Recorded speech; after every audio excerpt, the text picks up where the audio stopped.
Hello friends, പുതിയൊരു വീഡിയോയിലേക്ക് എല്ലാവർക്കും സ്വാഗതം. ഇന്ന് നമ്മൾ രണ്ടേറെ വെറൈറ്റി ആയിട്ടുള്ള ഡിഷാണ് നമ്മൾ വീഡിയോസിലൊക്കെ കണ്ടിട്ടുണ്ടാവും, തണ്ണിമത്തൻ ചിക്കൻ കറി.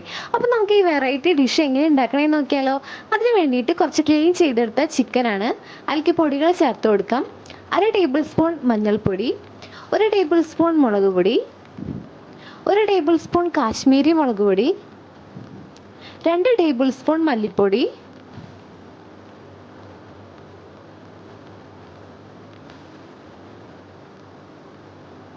1 ടേബിൾ സ്പൂൺ കുരുമുളക് പൊടി, 1 table spoon garam masala, 1 table spoon ഉപ്പ്, പിന്നെ കുറച്ച് സവാള അരിഞ്ഞത്, ഒരു വലിയ സവാള അരിഞ്ഞതാണ് എടുത്തിരിക്കുന്നത്, പിന്നെ ഒരു തക്കാളി അരിഞ്ഞത്, പച്ചമുളക്, കറിവേപ്പില. ഇനി കുറച്ച് വെളിച്ചെണ്ണ ചേർത്ത് കൊടുക്കാം. വെളിച്ചെണ്ണ ചേർത്ത് കൊടുത്തതിന് ശേഷം നമുക്ക് കൈ വെച്ച് നന്നായിട്ട് മിക്സ് ചെയ്തെടുക്കാം. നന്നായിട്ട് മിക്സ് ചെയ്ത് മസാലയൊക്കെ പിടിക്കണം. എന്നിട്ട് നമുക്ക് ഈ ഒരു മിക്സ് 15 മിനിറ്റ് നേരത്തേക്ക് മാറ്റി വയ്ക്കാം. അപ്പോൾ റെഡി ആയിട്ടുണ്ട്. ഇനി നമുക്ക് തണ്ണിമത്തൻ നോക്കാം. ഇങ്ങനത്തെ ടൈപ്പ് തണ്ണിമത്തനാണ് എടുത്തിരിക്കുന്നത്. ഇനി അതിൻ്റെ മോൾ ഭാഗം ഒന്ന് മുറിച്ച് കൊടുക്കാം.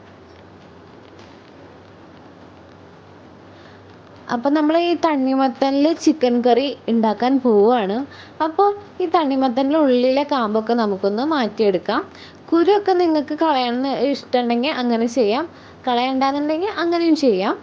അപ്പോൾ തണ്ണിമത്തൻ്റെ ഉള്ളിലെ കളയുമ്പോൾ നമ്മൾ അരികൊക്കെ ഒന്ന് രീതിയിൽ വെക്കണം. നന്നായിട്ട് കളയരുത്.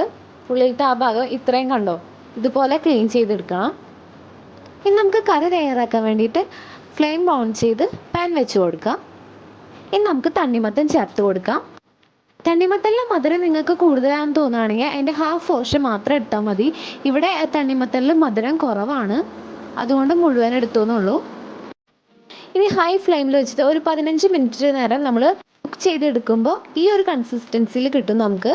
ഇനി നമുക്ക് കുറച്ചും കൂടി വേവാനുണ്ട്. അപ്പോൾ അതുകൊണ്ട് നമുക്കൊരു 10 മിനിറ്റ് നേരം മൂടി വെച്ച് വേവിക്കാം. 10 മിനിറ്റിന് ശേഷം നോക്കുമ്പോൾ തണ്ണിമത്തനൊക്കെ നന്നായി വറ്റി വരാൻ തുടങ്ങിയിട്ടുണ്ട്. അപ്പോൾ ഈ ടൈമിൽ നമുക്ക് നേരത്തെ മിക്സ് ചെയ്ത് ചിക്കൻ ചേർത്ത് കൊടുക്കാം. ഇത് രണ്ടും കൂടി നന്നായിട്ട് മിക്സ് ചെയ്തെടുക്കണം. ഇതൊരു വെറൈറ്റി ടേസ്റ്റ് ആയിരിക്കും, കുറച്ച് മധുരം ആ ചിക്കൻ കറീൻ്റെ ഒരു ടേസ്റ്റും കൂടിയിട്ട്. അപ്പം നമുക്ക് ലാസ്റ്റ് ഒന്ന് കുറച്ച് വെളിച്ചെണ്ണ ഒഴിച്ചു കൊടുക്കാം.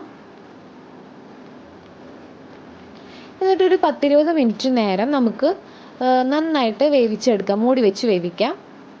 അപ്പോൾ നമ്മുടെ കറി ഇവിടെ റെഡി ആയിട്ടുണ്ട്. ഇത് നമ്മൾ ചിക്കനൊക്കെ പകുതി വേവായിട്ടുള്ളൂ. അപ്പോഴേക്കും കുറച്ച് വറ്റിയിട്ടൊക്കെ വന്നിട്ടുണ്ട്. നമ്മൾ ഹൈ ഫ്ലെയിമിൽ ഇട്ടിട്ടാണ് വേവിച്ചത്. അപ്പോൾ ഇനി നമുക്ക് തണ്ണിമത്തനിലാണ് ചിക്കൻ കറി വേവിക്കേണ്ടത്. അതിന് വേണ്ടിയിട്ട് നമ്മൾ പകുതി വേവിന് എടുക്കുകയാണ്. ഇനി നമുക്ക് ചിക്കൻ കറി മാറ്റി വെച്ച് തണ്ണിമത്തൻ എടുക്കാം.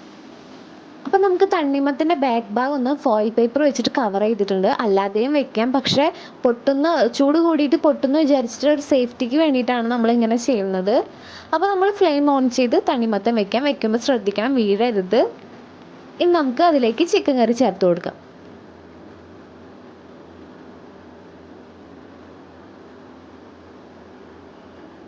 ഇനി കുറച്ച് മല്ലിയില ചേർത്ത് കൊടുക്കാം. എന്നിട്ട് നമുക്ക് തണ്ണിമത്തൻ്റെ ആ മോൾ ഭാഗം എടുത്തിട്ട് നമുക്ക് മൂടി വയ്ക്കാം. അപ്പോൾ നമ്മുടെ തണ്ണിമത്തൻ ചിക്കൻ കറി ഇതേ ഇവിടെ വെന്തുകൊണ്ടിരിക്കുകയാണ്. എങ്ങനെ ഉണ്ടാവുമെന്ന് ഭയങ്കര എക്സൈറ്റഡ് ആണ്. അപ്പോൾ നമുക്ക് നോക്കാം. ഒരു 10 മിനിറ്റ് ലോ ഫ്ലെയിമിൽ, നമ്മളിപ്പോൾ തണ്ണിമത്തനിൽ കുക്ക് ചെയ്യുമ്പോൾ ലോ ഫ്ലെയിമാണ്, ഒരിക്കലും ഹൈ ഫ്ലെയിം ആക്കരുത്. അപ്പോൾ നമുക്കൊരു 10 മിനിറ്റിന് ശേഷം തുറന്ന് നോക്കാം. അപ്പോൾ ചെറുതായിട്ട് തിളയൊക്കെ വന്നിട്ടുണ്ട്. അപ്പോൾ കുറച്ചും കൂടി ആവാനുണ്ട്. നമുക്ക് ഇതിൻ്റെ ഉള്ളിൽ വെച്ചിട്ട് ഇളക്കാനൊന്നും പറ്റില്ല, എന്നാലും ജസ്റ്റ് മോൾ ഭാഗം ഒന്ന് ഇതാക്കിയെന്നുള്ളൂ. ഇനി നമുക്ക് മൂടി വെച്ചൊരു 10-15 മിനിറ്റ് നേരം കൂടി ലോ ഫ്ലെയിമിൽ തന്നെ വെക്കാം. അപ്പോൾ നമ്മുടെ തണ്ണിമത്തൻ ചിക്കൻ കറി ഇവിടെ റെഡി ആയിട്ടുണ്ട്. നല്ല തിളയൊക്കെ വന്നിട്ടുണ്ട്, മുകളിൽ വെളിച്ചെണ്ണയൊക്കെ വന്നു. അപ്പോൾ നമ്മുടെ കറി ഇവിടെ റെഡി ആയിട്ടുണ്ട്. ഇനി നമുക്കിതൊരു പ്ലേറ്റിലേക്ക് മാറ്റാം. ഇനി ഇത് എടുത്ത് വെക്കുമ്പോഴാണ് ഭയങ്കര ശ്രദ്ധിക്കേണ്ടത്. ഭയങ്കര ചൂടായിട്ട് ഇരിക്കുകയാണ്, നമുക്കിത് എടുക്കാൻ പറ്റില്ല. എന്നാലും ഒരു വിധം അഡ്ജസ്റ്റ് ചെയ്ത് ഞാൻ എടുത്തു. അതുകൊണ്ടാണ് പ്ലേറ്റിലേക്ക് ഇടുന്നത്. ഹൈറ്റിൽ പൊക്കാൻ പറ്റില്ല, ചിലപ്പോൾ അടിയിൽ പോരും. അപ്പോൾ ഈ ടൈമിൽ ശ്രദ്ധിച്ച് വേണം നമ്മൾ ചെയ്യാൻ വേണ്ടിയിട്ട്. ഭയങ്കര ചൂടാണ്. തണ്ണിമത്തൻ ഫുള്ള് എന്താ പറയുക, സോഫ്റ്റ് ആയിട്ടിരിക്കുകയാണ്. നമ്മൾ ഫോയിൽ പേപ്പർ കൊണ്ട് കവർ ചെയ്തുകൊണ്ട് മാത്രമാണ് ഇങ്ങനെ ഈ ഒരു രീതിയിൽ കിട്ടിയത്, അല്ലെങ്കിൽ തണ്ണിമത്തൻ എന്തായാലും പൊട്ടിയേനെ. അപ്പോൾ നമ്മുടെ തണ്ണിമത്തൻ ചിക്കൻ കറി ഇവിടെ റെഡി ആയിട്ടുണ്ട്. നല്ല സ്വീറ്റി ചിക്കൻ കറിയാണ്, അതുകൊണ്ട് ചോറിനൊപ്പം പറ്റില്ലായിരിക്കും, പൊറോട്ട ചപ്പാത്തി അങ്ങനെയുള്ളതിൻ്റെ കൂടെയൊക്കെ പറ്റുള്ളൂ. അപ്പോൾ തണ്ണിമത്തൻ ചിക്കൻ കറി എല്ലാവർക്കും ഇഷ്ടപ്പെട്ടെന്ന് വിചാരിക്കുന്നു. സപ്പോർട്ട് ചെയ്യണം. Bye bye, thanks for watching.